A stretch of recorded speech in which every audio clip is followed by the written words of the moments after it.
This is your tech news briefing for Thursday, November 3rd. I'm Julie Chang for the Wall Street Journal, filling in for Zoe Thomas. As concerns about hacking or other cybercrime continue to grow, Europe has put in place new cybersecurity rules for its aviation industry. And it's not just airlines that are being tasked with complying with them, but all those up and down the supply chain, from plane manufacturers to weather data providers and even caterers. Here to tell us more about these new requirements and how companies are responding to them is WSJ Pro Cybersecurity reporter Catherine Stupp. Catherine, thank you for joining us. Thank you for having me. So Catherine, tell us some more about these new aviation cybersecurity rules. What exactly are they? Who would be affected by them? So these are new cybersecurity rules applying in the European Union from the European Aviation Regulator. They apply to the aviation sector, and what's kind of unique about them, they're pretty broad in that they don't just apply to big airlines and airports. They apply really across the supply chain to a lot of smaller companies. So that includes like flight training schools, aerodromes, but also these small companies that provide services related to things like air cargo or flight data. And they basically require companies to start using software to track and identify cyber threats that could pose a risk to flight safety, and then to implement some kind of security measures that actually prevent or protect against those threats. And that comes with other kinds of governance requirements, so that companies really need to appoint somebody internally who will oversee their compliance with these regulations, who interact with the regulators, and things like that. And do we know why these rules were put in place? So actually, these rules have been in the works for a number of years. It's not really because of a recent uptick or anything that happened this year related to cyber attacks. But the people I spoke to, including at the European Aviation Regulator, said that what they wanted to prevent here is any kind of major cyber attack. So, we hear cyber attacks, we hear flights. Obviously, it worries people. How concerned should the flying public be about potential hacking in the aviation industry? I mean, is there a danger to safety? There haven't been major cyber attacks affecting flight safety so far. It is a nightmare scenario that people think about, and when we read headlines or hear about cyber attacks affecting an airline, for instance, that always gets people's attention. It gets people afraid. Often these cyber attacks are superficial or really low-level attacks that affect something like a website. So last month, there were cyber attacks on a number of U.S. airports' websites that actually took them down temporarily. And that was in the news about these cyber attacks affecting airports. But those attacks didn't have any effects beyond just taking down the websites in some cases for a number of hours. It was, however, something that I think got a lot of people's attention. You said that these new rules have been in the works for a while, but were there other cybersecurity rules that had already existed in this space?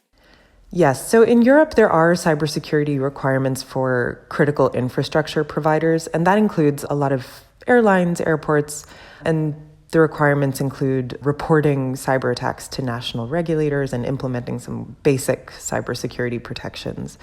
But these new rules affect a broader range of companies in the supply chain that previously didn't fall under that category of critical infrastructure providers.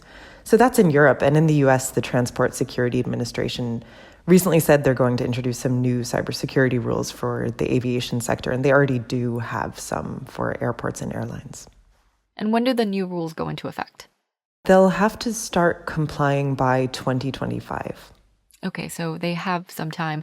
You've been speaking with people in the aviation industry. What has their response been so far?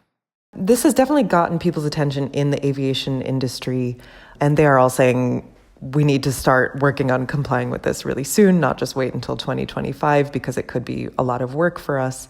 It isn't something that's getting a huge amount of attention outside of the aviation industry. It maybe is seen as more of a niche technical thing, but people who work on cybersecurity in aviation are definitely working on this and well aware of what they have to do.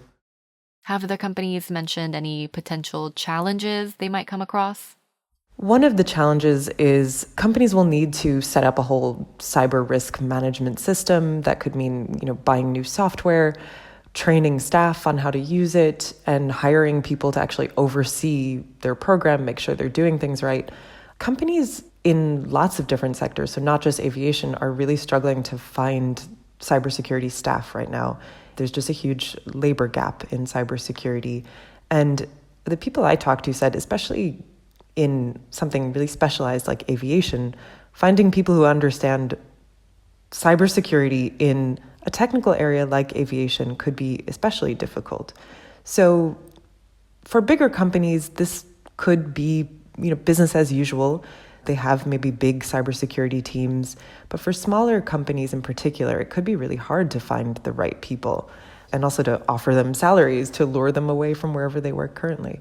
And with the shortage of cybersecurity workers and aviation being a very specialized field, as you mentioned, do we have a sense for how much all of this will cost and if those costs would trickle down to customers or airlines' bottom lines? The cost likely won't be very significant for bigger companies, but small ones will have to think about whether they need to hire new staff, do staff training, buy software to help them manage cyber risks.